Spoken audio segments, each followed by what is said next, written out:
around something like Star Wars, the more the community creates, the more passion it engenders, the more involved people get, and the more shit they buy. It's a technical phrase.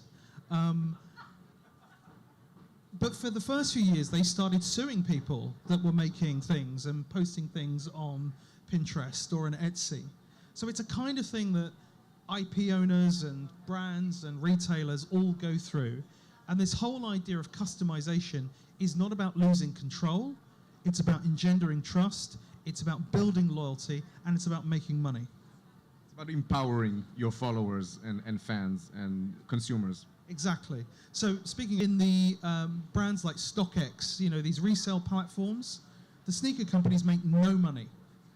Pairs of sneakers being sold and resold for tens of thousands, in some cases millions of dollars, they get none of that. In an NFT-based world, they could make a lot. So a lot of the apparel brands are starting to understand there is value in this world, but we need to create more cogent examples of this in order for brands like cars, and they are embracing it, to be fair. It's not as if the car business doesn't know what's going on. I think that there has been, but again, you know, I think on the Audi panel, they said they anticipate more change in the next 5 years than there's been in the last 50. And I think that in terms of measurement of time is absolutely accurate. Yeah, I second that. I think time's so, I mean, it's incredible how things are moving fast. So I've been partially part of the new economy and the social evolution, but this is just incredible speed. I've never seen that. I do want to give the opportunity to the audience. Is there any questions so far? Maybe to the panel? Anyone? Not yet? Well, maybe, yeah, there's one. Okay, say it, I repeat it then, yeah.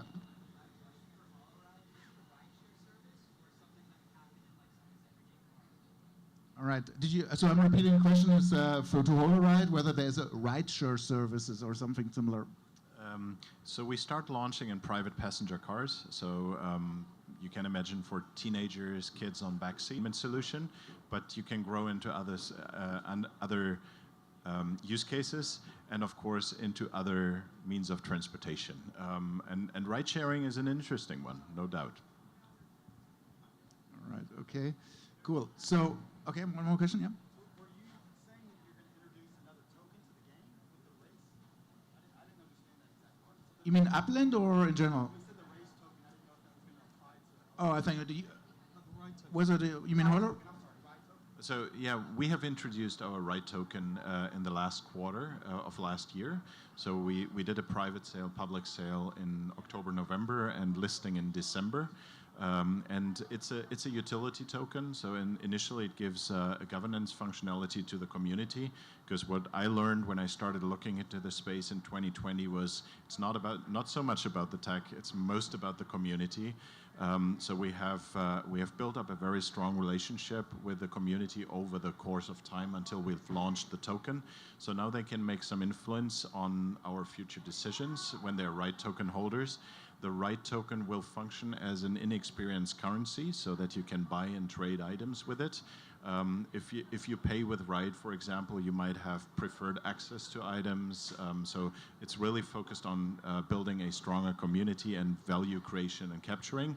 And we called it ride for a reason, not Holoride, because we see the functionality going beyond our ecosystem. Basically, it should become a token for every type of gamified transportation experience. And so in Upland, for those who don't know, we also have a token, utility token called Apex. You purchase it usually with either fiat currency, with credit card or PayPal on the web or on iOS and Android. You can also use crypto to purchase it, but strictly in-app, because for regulatory reasons, we just leave it there. The way you extract monetary value out of Upland, if you sell NFTs, in the future also cars for US dollars to other players. So we have money transmitter license, we are a partner to do that. But we also have another token, maybe Idan can elaborate on that, it's called the Spark token. Yeah, sure. So Spark is a resource token. It's a fungible token, but it's not a token that you spend. You actually stake it in favor of construction. So currently, if you want to build a building on top of your property, you would need to stake your Spark for the duration of the construction, and then when it's complete, you get it back. So it's a way for Uplanders to basically start creating items in the metaverse. And now with the introduction of cars, right, it's not just no longer building structures. you can now manufacture. So we're introducing, so we have a concept in Upland called Meta Ventures, and these are basically player-run businesses. So up until now, the only Meta Ventures have been basically NFT resellers. So you can set up a shop and kind of like resell your NFTs as a secondary market.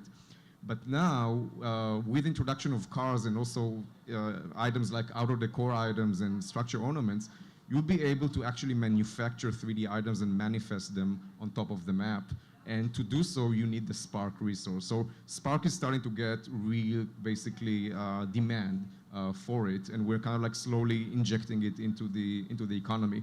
You're gonna also be able to use Spark to charge your car. So because if you're going on a trip from San Francisco, like a cross-country cannonball from San Francisco to New York, for example, you're going to have to stop along the way and charge your car. So either with your own Spark, or maybe somebody will provide you a service by giving you their Spark to charge your car along the way. So that's that. We have another future token called STEM, and this will be used to create life in Upland. So trees, animals, pets, stuff like that. A bit more into the future, but that's the Upland ecosystem, again, based on true ownership of not just your NFTs, but your resources that you use either to acquire them or to create them. No, did we ever announce that? It's new. Okay. Anyways, okay. So, okay. All right. So yeah, that's something so exciting. Just imagine cannonball race, right? You're going, depends what to see. Maybe pick San Francisco or Los Angeles and New York. Just not just happening in 20 minutes. Maybe happens over many days. Then you have a TV station reporting about it, right? People have to do stops, and something's happening down the road. It's all based on the real world somehow, right? Virtual, and that's what is so exciting. And I think that's part of the thing that set Upland a bit apart from metaverses in general, is we have by design created the friction of travel, right? So to get from one point to the other, you need both time and resources to be able to get there. And this creates a very, very intuitive play for anything automotive or transportation oriented. And don't just limit our imagination for cars. You know, you can think about private aviation and boats and motorcycles. So there's a big future of transportation in Upland as a metaverse.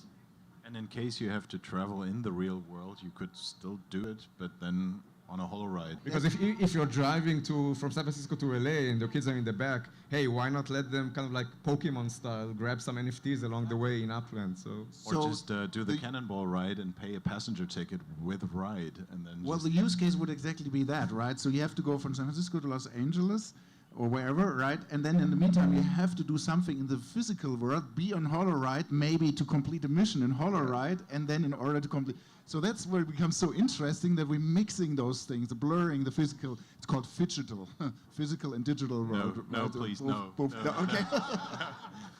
Buzzword alert. Okay, yeah, question. I think it's a German buzzword. No one uses it over here. Hopefully.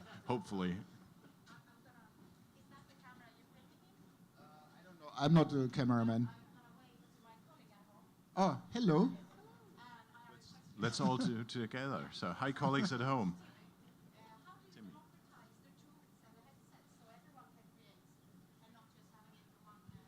Okay, Yeah. the question is, how do you democratize the tools, the headsets, and so on, to Niels? Yeah. So we started holoride to become an open ecosystem for car manufacturers, creators, and also headsets. We're very fortunate to work with HTC Vive and have the first holoride-ready headset coming from them because they also follow a very open approach.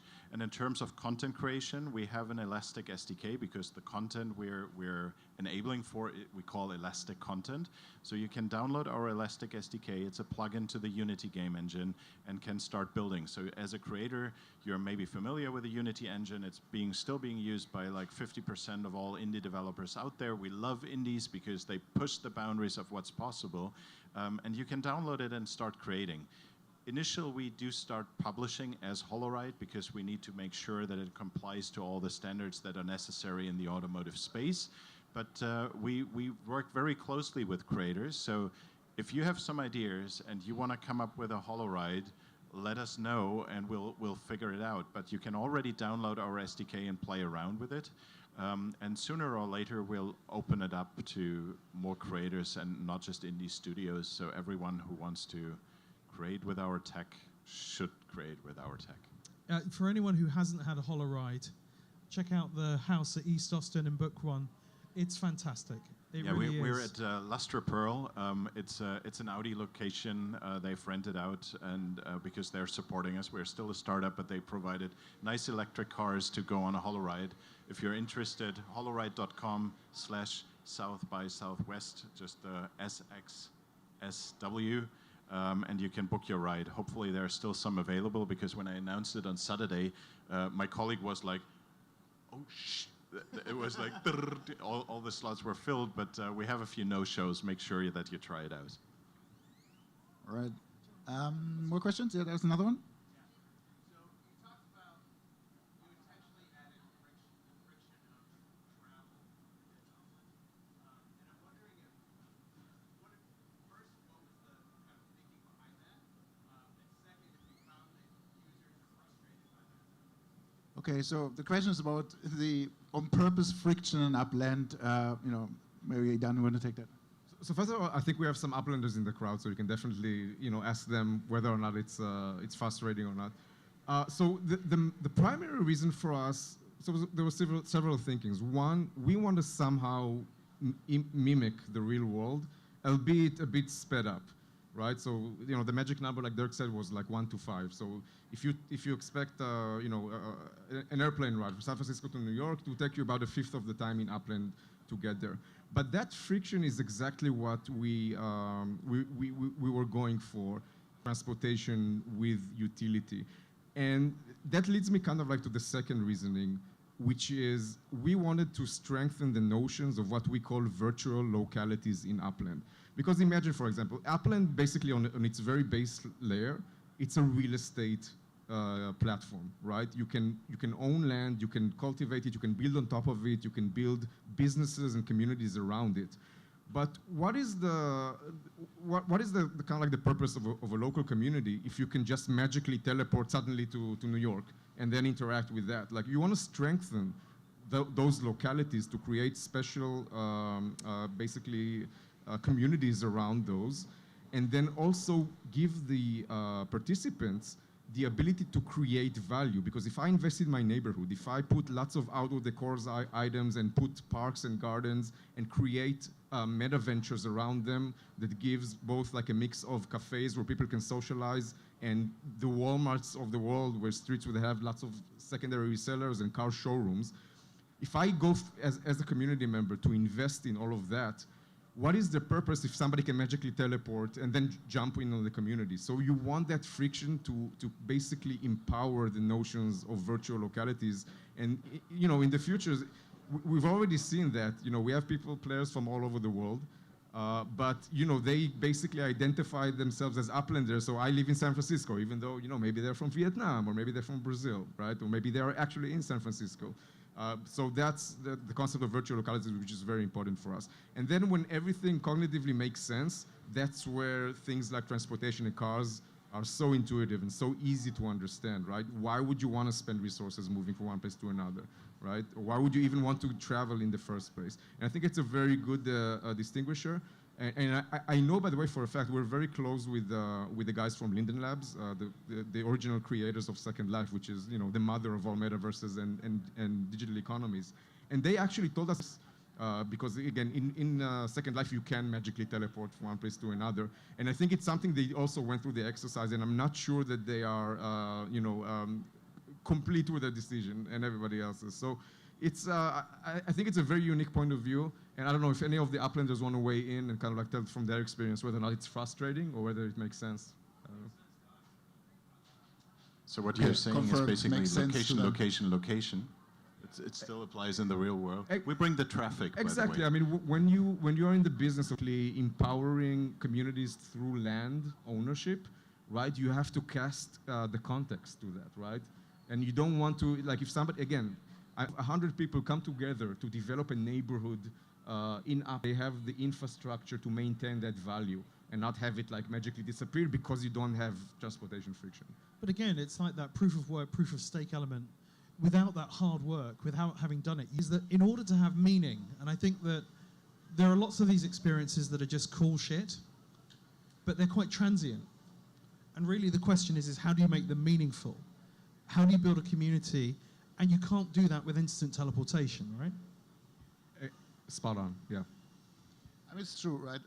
It's always you need the sense of place. That's what Metaverse is about, right? Because you have the internet today where you can do a lot of things, but the sense of place increases the value proposition a lot, yeah. Mm-hmm. Since like user churn is almost inevitable, if let's say a group of 50 people buy up a neighborhood in Detroit and then decide maybe they don't come back to play Upland again, does that mean that neighborhood is almost like ghost town, or is there any way to repurchase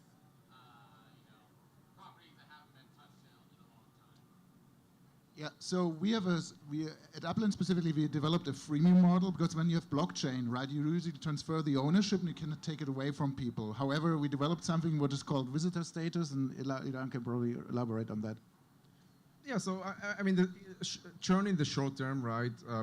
I think we're dealing with that with a very innovative model where if you're just visiting Upland, if you're trying it out, if you haven't kind of like put some skin in the game, you still don't enjoy true ownership. So this basically, it's a managed account, and we have the power to recycle your assets back in favor of the economy. I've been thinking about a lot, and again, we do have means to solve that in the long term.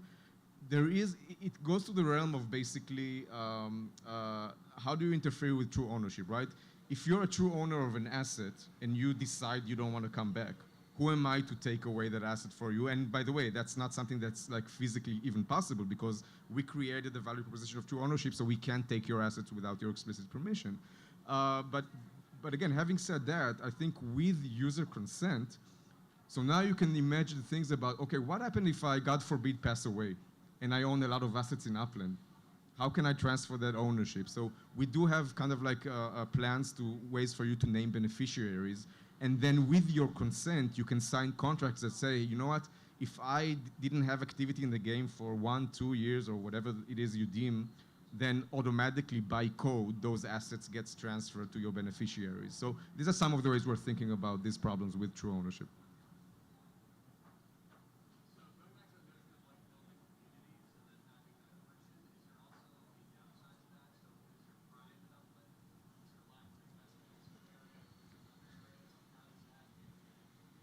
All the disasters. So maybe we have an earthquake one day and then reset the whole world, right? No, but Ilan, I want to take it. Yeah, so the question was about communities and is there crime? And as there is no literal crime in Upland, there is violations of terms of service, right? So, yeah, so for example, we, as an Uplander, it's really easy to download and get started. And people can theoretically use multiple accounts, although that would be against terms of service. And when we discovered that through the various systems, then you actually go to Alcatraz. So Alcatraz is a jail in Upland. and then you have to basically resolve your case with us and then get out after you've paid your dues. So there is sort of like virtual crime in Upland. And again, it brings up a lot of questions about, again, true ownership and full decentralization. And the world is not perfect. Like, if you were to build a fully I don't know any ones that are fully decentralized, but also when it is, that usually creates chaos. You need some sort of governance in place to be able to benefit the entire community. Because if you go fully decentralized without rules, you get a chaotic system, and that is very dangerous to real economies, right? You want to empower trust. You want to make sure that there are means to deal with people who violate that trust in the community and not try to cast value, but try to fraudulently or whatever you. So for that, we have systems in place. They are not perfect systems. We're going through. At the end of the day, where we see the real benefit here is DAO. So it's basically decentralized organizations from the community that they should, at the end of the day, pass judgments about what it is deemed to be a fraudulent activity or not. So I think that's where the world will go with resolving these types of cases. Okay, unfortunately, I got the 1 minute warning, so that means I take 3 minutes. One more question. Okay, one more question, but then I want the vision of the guys here. Any question? One more question? Yeah. This question's from Bossy Jake with Public Spark Exchange on Discord. He wants to know what city in the United States are y'all most excited about that has not been released yet? We usually never give any advice or any comments. I tend to, unofficially, I think personally, right, I think Washington, D.C. in the U.S. is super interesting because of all the historic buildings there and so on. I don't know what you think, or? I will not have any comments. By the way, I love San Francisco. I'm a San Francisco local, kind of like I consider it home. So that's my favorite city. Yeah, and again, when we release cities, there are a couple of considerations, right? We have partnerships that to consider, and also the geographical scarcity. So you can imagine, again, there are some missing spots in the map geographically. Those will probably get filled sooner than closer cities, for sure. Yeah, and we plan on going internet with potentially partners, so that's going to be exciting. Asia, Europe, South America, whatever. Okay, good. So maybe then we have roughly 8 minutes left. That means maybe each now, you now in the next 2 minutes, maybe say, okay, now we're coming back as South by Southwest in 5 years' time, right? Where do you think, you can probably more generic thing, where do you think the whole industry or something stands from legal perspective? Where does HoloRide stand, and then where does Upland stand, right? So. Yeah, thank you, Dirk. I suppose for me, I see various transformational and transitional technologies. So my sincere hope is we don't talk about NFTs in a year's time or 2 years' time. We're talking about digital value, that we've actually crossed the Rubicon to understand that these things are as, if not more valuable to people than other possessions. In many ways, they can be more secure, they can be more tradable, they can be a new kind of ecology. So for me, what I would love to see in the next 2 or 3 years is an embrace and a failure to almost differentiate between digital value and actual value. That doesn't in any way mean that either is diluted, it means that they are both enhanced to the point that we can't see them. We may be, instead of having all a phone in our pocket or in our right hand, we may have a device on our faces, we may have a device on our heads-up display, we may have device in our living rooms or what passes through our living rooms to bring down the barriers yet further. And I think that as that convergence comes, my sincere hope is that the divergence in business models and understandings actually get to come together and create more value. Right. Well said, well said. That was very good. So, Niels, how maybe interesting question, of course, how do the devices in 5 years' time look? You probably know that already, but how does HoloRide do? I would say I have a pretty good insight into this, but yeah, what I would love to see in 5 years' time that all of us jointly filled the still empty term metaverse with life, because currently it's not really tangible for most people. And there is no clear definition. Everybody has a different understanding, but that it definitely should incorporate many of the ideas around an open, very accessible way of having a spatial web, and which is heavily community-driven. This is something I would like to see. And of course, that most of you didn't waste time on their transit over here. Hopefully you came here by a HoloRide and made your transit time count a little bit, had a fun ride. Yeah, but that's what I would love to see in 5 years' time once we see each other back on, hopefully still a physical stage, I have to say. Matrix, are we in there or not? I don't know. Yeah, so 5 years from now, we're going to have the same panel. Hopefully, we're going to meet you there. And obviously, in Upland, Austin will be fully open, and every bungalow in the street is going to have their own bespoke experience in the Upland Metaverse that complements the real-life experience here. And then everybody in the audience are going to go out after the panel. They're going to put on a HoloRide and go treasure hunting in Austin. That's good. Yeah, so maybe, I think, looking forward for Metaverse, the opportunities, I think we have to see that, because when you look at Ready Player One or Matrix and all those movies, right, they're somehow always dystopian, right? There's one big company owning all and controlling us all, right? The way we stand here, we really believe it's decentralized, it's controlled by the people. Hopefully this comes through, right? And I think there's so much more opportunity, positive things. Of course, you always have something which is not that, right? But we clearly see, it will enrich everyone's life, especially, we live in hard times with pandemic and all that stuff, right? Which is also, creates also more opportunity for more, diverse approaches, inclusion and all that. So we're really, really optimistic about it. So would like to thank you, the panel here. And yeah, then we'll stick around if you want to have some more questions, and have a great day. Thank you.